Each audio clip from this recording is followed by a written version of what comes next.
नमस्कार, आदाब, सत श्री अकाल, जय भीम, जोहार। मेरा नाम है नवीन कुमार। महाराष्ट्र में सत्ता की फाइट तो पहले ही से छिड़ी हुई थी, लेकिन अब कैट फाइट शुरू हो गई है और इस कैट फाइट के दो सिरों पर दो महिलाएं हैं। दोनों राजनीति से ताल्लुक रखने वाली, दोनों ताकतवर, दोनों महाराष्ट्र की और दोनों की पहुंच ऊपर तक। इनमें से एक खुद सांसद है तो दूसरी राज्य के डिप्टी सीएम और पूर्व सीएम की पत्नी। नाम तो समझ ही गए होंगे आप। देवेंद्र फडणवीस की पत्नी अमृता फडणवीस और उद्धव ठाकरे गुट की सांसद प्रियंका चतुर्वेदी। दोनों के बीच ट्विटर पर ऐसी लड़ाई छिड़ी है कि पूछिए मत। मजे की बात देखिए, दोनों एक दूसरे से किसी लिहाज से कम नहीं पड़ रही हैं। अमृता फडणवीस ने प्रियंका चतुर्वेदी को चतुर कह दिया तो प्रियंका ने भी अमृता के नाम का रेशा रेशा कर दिया। कैसे, यह भी बताएंगे, लेकिन शुरुआत करते हैं कि आखिर यह जुबानी जंग शुरू कैसे हुई और उससे भी बड़ा सवाल क्यों हुई। देखिए, खबर आई कि डिप्टी सीएम की पत्नी ने एक डिजाइनर के खिलाफ शिकायत दर्ज कराई है पुलिस में कि वो रिश्वत देने की कोशिश कर रही थी। वो भी थोड़ी बहुत नहीं, पूरे 1 करोड़ रुपए। अमृता फडणवीस ने ही बताया कि उस महिला का पति एक सटोरिया है। इसी को लेकर उद्धव ठाकरे वाली शिवसेना से राज्यसभा सांसद प्रियंका चतुर्वेदी ने अमृता फडणवीस को घेरते हुए उन पर सवालों के तीर छोड़ने शुरू किए। अमृता फडणवीस जवाब देने में लटपटाने लगी तो खिसिया गई। उनकी यह खिसियाहट उनके ट्वीट से भी जाहिर हुई। दरअसल अमृता फडणवीस ने 20 फरवरी को अनिक्षा नाम की महिला और उसके पिता के खिलाफ एफआईआर दर्ज करवाई थी।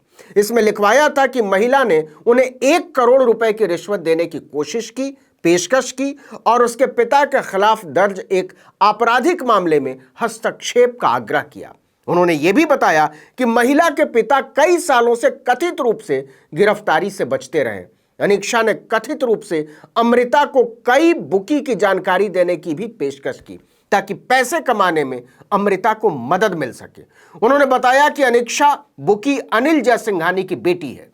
सांसद प्रियंका ने अमृता के आरोपों पर उन्हीं को घेरते हुए हैरानी जताई कि कैसे एक अपराधी की बेटी की पहुंच देवेंद्र फडणवीस के घर तक बन गई, जो राज्य के गृह मंत्री भी हैं। एफआईआर में अमृता फडणवीस ने यह भी कहानी बताई है कि अनिक्षा ने एक डिजाइनर बनकर उनसे संपर्क किया था और उनसे आग्रह किया कि अगर वो कुछ मौकों पर उनके कपड़े पहने तो उन्हें आगे बढ़ने में बहुत मदद मिलेगी। अमृता फडणवीस के मुताबिक उसने यह भी बताया था कि उसकी मां की मौत हो चुकी है, लेकिन एक दिन वो गार्ड को चकमा देकर उनकी गाड़ी में बैठ गई। रास्ते में उसने बताना शुरू किया कि कैसे वो सट्टेबाजी से मोटा पैसा कमा सकती है, क्योंकि उसके पिता बड़े बुकी हैं। पैसा कमाने के 2 तरीके बताए उसने। वो चाहे तो सट्टेबाज उन्हें पहले से भाव बता देंगे और नहीं तो उनके पिता सट्टेबाजों की जानकारी दे सकते हैं और इसके बाद पुलिस उन पर छापा मारेगी और फिर मामलों को निपटाने की सौदेबाजी होगी। इसी में यह भी लिखा है कि अनिक्षा के पिता अनिल जयसिंघानी को पुलिस बरसों से खोज रही है और वो पकड़ में नहीं आ रहे। प्रियंका चतुर्वेदी ने हैरानी जताई कि डिजाइनर के बारे में सारी बातें जानने के बावजूद डिप्टी सीएम की पत्नी और उस डिजाइनर की दोस्ती कायम रहती है और अब वीडियो और ब्लैकमेल करने के आरोप लगा रही है। उन्होंने लिखा कि महाराष्ट्र में क्या हो रहा है श्री नरेंद्र मोदी जी। इसके साथ ही प्रियंका ने मामले की स्वतंत्र जांच की भी मांग की, क्योंकि राज्य की पुलिस तो गृह मंत्री होने के नाते देवेंद्र फडणवीस को ही रिपोर्ट करती है। महाराष्ट्र सरकार को घेरते हुए प्रियंका ने लिखा, अगर ये नेता विपक्ष का होता तो यही डिप्टी सीएम भ्रष्टाचार, गलत काम, मीडिया का आक्रोश, ईडी का कूदना, सीबीआई का प्रवेश, एसआईटी का गठन चिल्ला रहे होते। प्रियंका के सवाल और आरोपों में दम तो है। ऐसे में जब सांसद प्रियंका चतुर्वेदी के सवालों का जवाब अमृता नहीं दे पाई तो उन्होंने शब्दों की मर्यादा को ही तोड़ दिया। डिप्टी सीएम की पत्नी औकात जैसे ओछे शब्दों पर उतर आई। प्रियंका के ट्वीट का जवाब देते हुए अमृता फडणवीस ने लिखा, सांसद ने पहले भी उन पर एक्सिस बैंक की मदद करने का झूठा आरोप लगाया था और अब वो उनकी ईमानदारी को चुनौती दे रही हैं। उन्होंने लिखा, मैडम चतुर, देखिए चतुर लिखा, पहले आपने झूठा दावा किया कि मैंने एक्सिस बैंक को फायदा पहुंचाया और अब आप मेरी ईमानदारी को चुनौती दे रही हैं।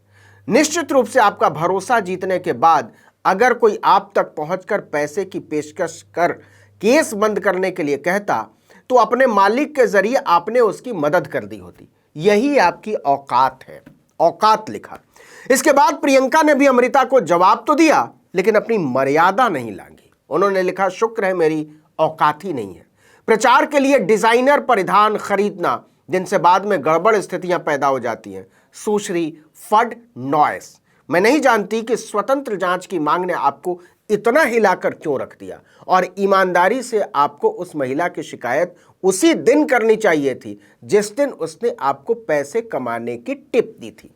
शायद आपने गौर किया हो तो अपने ट्वीट में प्रियंका चतुर्वेदी ने चतुर कहे जाने के जवाब में मिसेस फडणवीस को सुश्री फडनॉयस से संबोधित किया है। लेकिन इसके बाद भी यह कैट फाइट थमी नहीं। उन्होंने डिप्टी सीएम की पत्नी को कटघरे में खड़ा करते हुए एक और ट्वीट किया। इसमें लिखा था, आरोपी के पास कोई फैशन लेबल नहीं है, वो कोई डिजाइनर नहीं है, लेकिन वो कानून की पढ़ाई कर रहा है। कैसे उसके पिता और उसके पेशे की इस बुनियादी जांच को पूरी तरह से नजरअंदाज कर दिया गया और उसके पास उप मुख्यमंत्री के घर तक जाने के लिए सभी पास थे।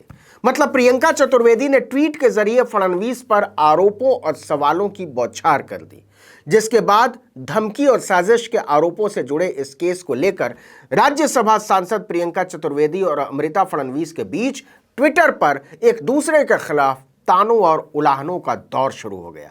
यानी प्रियंका के मुताबिक अमृता और उनके पति देवेंद्र फडणवीस सब जानते हुए भी अनजान बनते रहे, और जब उन्हें फंसने का अंदाजा हुआ तो वो पल्ला झाड़ने में जुट गए, कहानी बनाने लगे।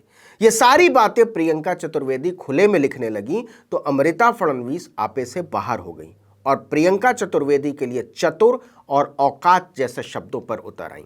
आपको बता दें कि अमृता फडणवीस एक प्रोफेशनल बैंकर रही हैं, लेकिन अभिनय में भी उन्होंने हाथ आजमाया है।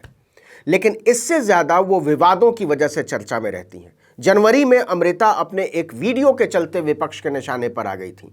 एनसीपी की नेता और प्रवक्ता हेमा पिंपले ने आरोप लगाया था कि उन्होंने उप मुख्यमंत्री देवेंद्र फडणवीस को आवंटित सरकारी बंगले में एक रील शूट किया और उसे सोशल मीडिया पर पोस्ट किया। इसके अलावा नवाब मलिक ने भी, एनसीपी के नेता, अमृता की एक और तस्वीर जारी की थी जिसमें वो ड्रग कारोबारी जयदीप चंदूलाल राणा के साथ दिख रही हैं। साल 2019 में अमृता ने प्रधानमंत्री मोदी को जन्मदिन विश करते हुए उन्हें फादर ऑफ आवर कंट्री यानी राष्ट्रपिता बता डाला था। इस ट्वीट पर भी अमृता खूब ट्रोल हुई थी और अब अनिच्छा के साथ जुड़ी उनकी इच्छा ने नया बवाल खड़ा कर दिया है। इस वीडियो में इतना ही, लेकिन अगर आपने आर्टिकल 19 इंडिया को अब तक सब्सक्राइब नहीं किया तो फौरन कर दीजिए। बेल आइकॉन दबाइए, घंटी जैसी आकृति लाइक कीजिए और कमेंट करके बताइए हमारा वीडियो आपको कैसा लगा। यूट्यूब पर देख रहे तो हमारे चैनल को सब्सक्राइब कर दीजिए, फेसबुक पर देख रहे तो हमारे पेज को लाइक कीजिए, इंस्टाग्राम पर हमें फॉलो कीजिए और हमारा ट्विटर हैंडल है आर्टिकल 19_India और मेरा ट्विटर हैंडल है नवीन जर्नलिस्ट। आप मुझे भी फॉलो कर सकते हैं। नमस्कार।